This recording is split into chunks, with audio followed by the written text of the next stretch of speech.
नमस्ते. आज मी सोया किमा बनवते आहे. तर आज आमच्या घरी म्हणजे आमच्या इथे भरपूर पाऊस पडतोय. खूप म्हणजे खूपच पाऊस पडतोय. आता 2 दिवस असा पाऊस पडतोय ना की बाहेर जायला सुद्धा जरा वाटत नाही, एवढा पाऊस पडतोय.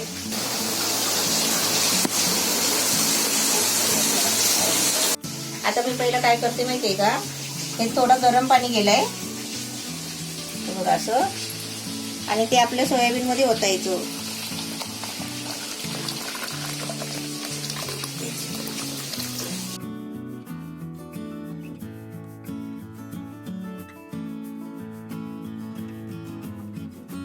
आता आपल्याला गडबड नसेल ना, लवकर नसेल ना, तर असं थंड पाण्यामध्ये भिजत ठेवायचे अर्धा तास. मग चांगले ते फुगतात. आणि आपल्याला तर लवकर पाहिजे असतील ना तर काय करायचं, असं मी आता गरम पाणी केलं ना, असं गरम पाणी जरा करून असं भिजत ठेवायचं. म्हणजे असं आपलं बाकीचं सर्व साहित्य बनेपर्यंत ते आपले भिजतात. हे वरती आलेले होते ना, म्हणून मी त्याच्यावर अशी एक खाली ताटली ठेवली, म्हणजे ते सर्व बुडतील म्हणून. सर्व बुडाले. आणि 10 मिनिटं झाली आहेत बरोबर. म्हणजे आपण गरम पाणी ओतला ना की 10 मिनिटात भिजतात बघा. पूर्ण भिजले.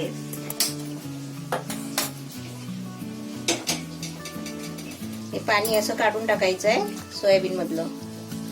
गरम आहे हे, थोडे आहे ना थंड व्हायला देते. तोपर्यंत काय करते, इथे गॅस पेटवलाय बघा. आणि कढईमध्ये आहे ना पहिले मखाने घेतले मी अर्धा वाटी. हे मखाने पहिले मी थोडे भाजून घेते. आता इथे मी बघा मखाने भाजायला ठेवले, म्हणजे चांगले फ्राय करून थोडे घ्यायचे बिना तेलाचे. तोपर्यंत आपले असे इथे आपला हात चालू ठेवायचा. हे आपली सोयाबीन पाण्यातून काढून टाकायची. असं पाणी काढून टाकायचं आणि मध्ये मध्ये आपले मखाने पण लावून घ्यायची. मखाने भाजून घेतले. आता मी कढईमध्ये तेल टाकलंय. आता त्याच्यामध्ये अर्धा चमचा जिरा टाकते. जिरा चांगला तडतडलाय बघा. आता त्याच्यामध्ये आहे ना मी 3 कांदे घेतले, मोठे मोठे. असे मोठे 3 कांदे एकदम बघा असे बारीक चिरून घेतले आहे. हे बघ असे एकदम बारीक चिरून घेतलेले आहे.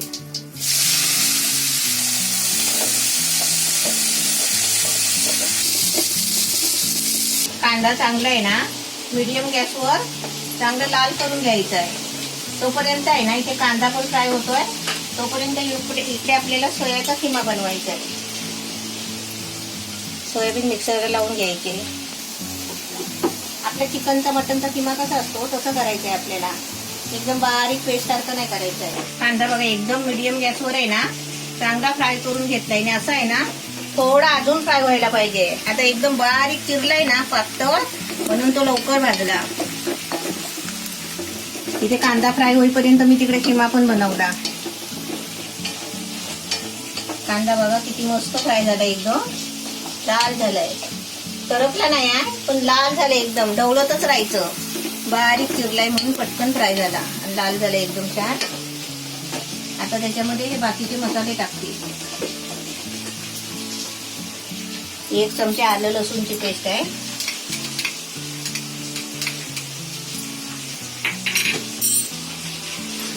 1 चमचा मिरची पावडर आहे. 1 चमचा धना पावडर आहे.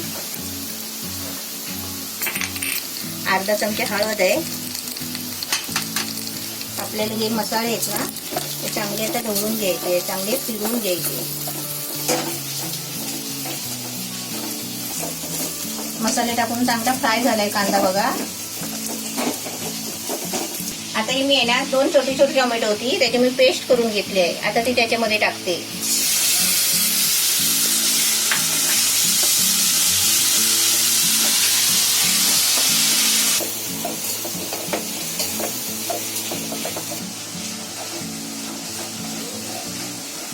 आता पेस्ट टाकली ना टोमॅटोची.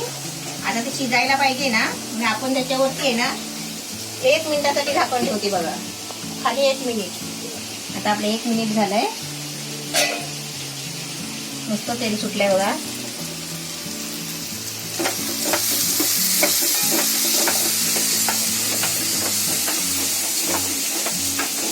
आता आपल्या याच्यामध्ये हे मी दही घेतलाय, म्हणजे घट्ट नाही थोडा पातळ आहे.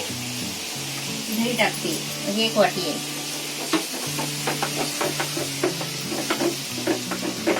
दही टाकलं ना की लगेच असं चांगलं ढवळून घ्यायचं मिक्स करून. दही टाकल्यावर कलर किती मस्त आलाय बघ. आता याच्यावरती आहे ना थोडं मी परत आता 2 मिनिटासाठी झाकण ठेवते. पण याच्या आधी आहे ना 2 हिरवी मिरची घेतली आहे ती टाकते. ही तिखट नाही आहे, अशीच टाकते मी.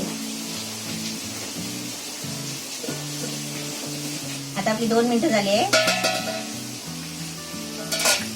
ग्रेव्ही एकदम छान झाली आहे. आता त्याच्यामध्ये मखाने टाकते.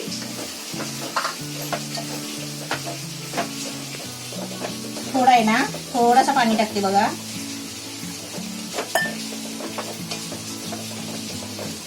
आता मखाने टाकल्यावर आहे ना परत आपल्याला 2 मिनिटं झाकून ठेवायचं आहे, कारण ते आहे ना मखाने पण थोडे शिजायला पाहिजे.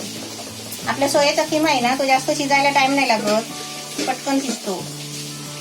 आता आपलं मखाने टाकून 1 मिनिट झालाय. आता आपण फोडून बघूया.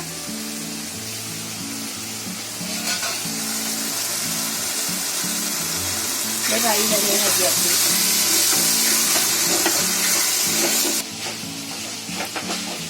आता आपल्याला याच्यामध्ये आहे ना हा आपला किमा स्पेशल किमा टाकायचा आहे.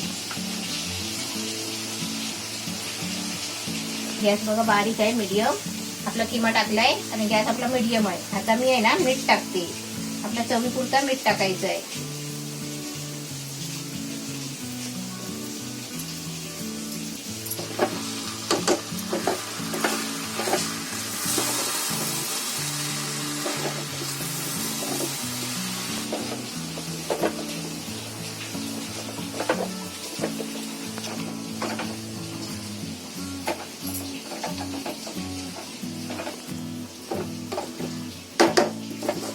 आपला किमा बघा मस्त ढवळून झालाय, मिक्स करून झालाय.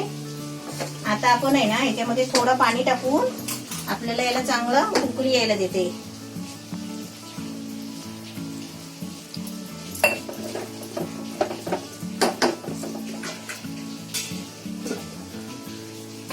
आता गॅस बघा फुल केलाय.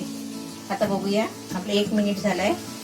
त्याला मस्त आता उकळी आलेली तर दिसणारच नाही, कारण का माहितीये तो सुक्का आहे. आता आपल्याला कसं किमा पाहिजे तर असं सुक्का करतात, पण मी काय करणार आहे माहितीये का, आपल्याला एवढा सुक्का नको आहे. मग मी काय करते, ते मी पेस्ट बनवले बघा. ते 2 चमचे मी सफेद तीळ घेतले आणि 2 चमचे मी शेंगदाणे घेतले. त्याची मी कच्चे भाजले भिजलेले नाही, त्याची मी आता पेस्ट बनवली आहे. आता ही पेस्ट टाकते बघा त्याच्यामध्ये.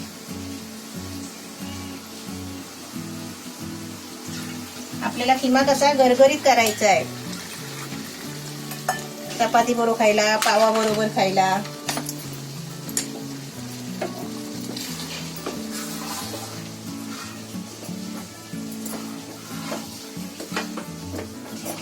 आता मी ग्रेव्ही टाकली ना, थोडं पाणी टाकते अजून.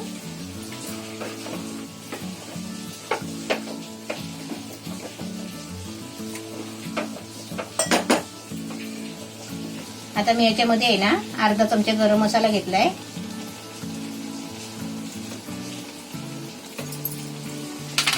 आणि आपली थोडीशी कोथिंबीर. याला तर आपल्याला आहे ना असं फुल गॅसवर 5 मिनिटं शिजत ठेवायचं आहे. आणि वाटलं तर एकदा आपण ढवळून पण बघायचं, नाहीतर आपलं 5 मिनिटं असं शिजवून घ्यायचं. आता थोडं मीडियमच ठेवते. आता आपली 5 मिनिटं झाली आहे. आपला किमा एकदम मस्त झालेला आहे. आता मी तुम्हाला एकदा ढवळून दाखवते. काय भारी झालाय किमा, गरगरीत झालाय एकदम बघ, है ना, एकदम मस्त झालाय. आता मी ते बघा 2 चमचे घी घेतलाय आपल्याला वरून तडक्यासाठी. आपला हा स्पेशल तडका. आपल्या इकडे तडका गरम होईपर्यंत आपल्या इथे किमा काढून घेऊया, सर्व करूया डब्यामध्ये.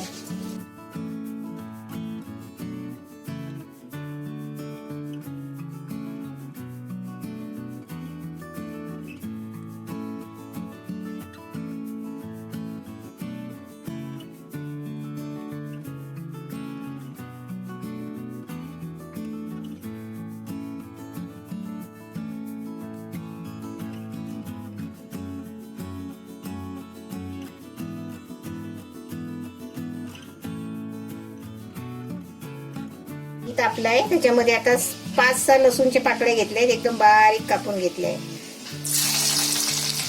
आणि त्याच्यामध्ये कढीपत्त्याची पानं पण बघा बारीक कापून घेतले. 5-6 कढीपत्त्याची पानं आहेत. हा आपला स्पेशल तडका किम्याचा. जरा लसूण लाल झाली ना की लसूणची टेस्ट चांगली लागते. आपला मस्त तडका तयार झालाय. आता आपण आपल्या किम्यावर तडका देऊया.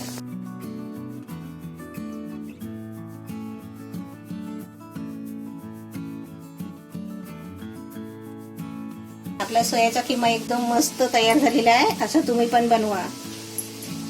वीर चल ये, चला टेस्टिंग करायला चला, किमा खायला चला. चलो आपण किमा खायला चल.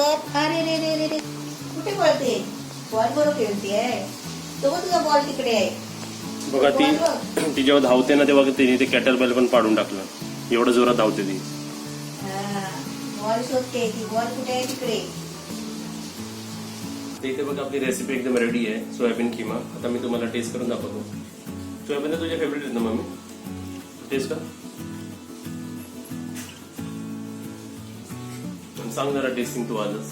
मी टेस्टिंग कर, तू टेस्टिंग कर. किमा सोयाबीनची आपण भाजी नॉर्मली कशी लागते तसंच, म्हणजे एक वेगळ्या प्रकारे आपण वेगळी पद्धत आपण बोलू शकतो. रोज सोयाबीनची वडी खाऊन खाऊन पण कंटाळा येतो ना. हा, बाकी रेसिपी एकदम छान आहे आणि चटपटीत पण, आणि मसाला पण एकदम छान प्रकारे लागला. आणि तडका दिल्यामुळे ते अजून छान लागतं. अशा प्रकारे तुम्ही रेसिपी बनवा. बघा इथे खेळते. जर आता कॅमेरा हल्ला असेल ना तर तील खाली स्टँड बरोबर म्हणजे खेळते. रेसिपी एकदम छान आहे. तुम्ही सुद्धा नक्कीच बनवा.